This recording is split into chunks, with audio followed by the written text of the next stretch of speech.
भैया कहाँ जाता हो? चल ससुरारी जाता नहीं, रास्ते में टकली। आता हाई डोलवा में ताल लथले वाला। अरे चलो मिठाई भाग चलो भाग। आता तो हम लोग तो न लतलबो। चलो दूर निकल।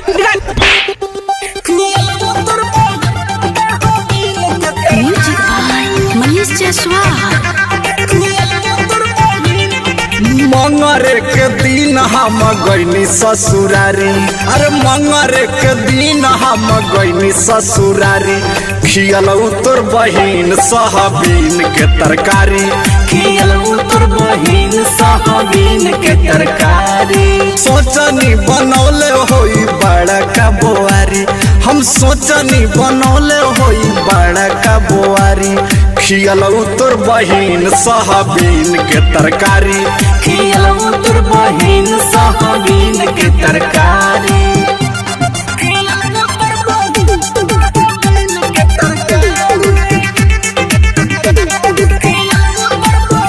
धूमे थाती दई लहल तू थुलाल हो।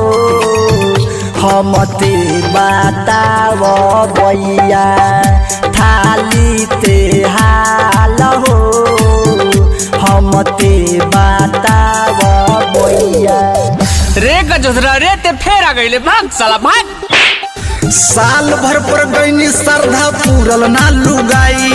लेके गईल रही हम 500 के मिठाई, लेके गईल रही हम 500 के मिठाई। मंगलो पर चुमा नहीं देली एगो साली, आवे के बेर दिलऊ ना सलामी तोर मातारी। खियलऊ तोर बहिन सोयाबीन के तरकारी, खियलऊ तोर बहिन सोयाबीन के तरकारी।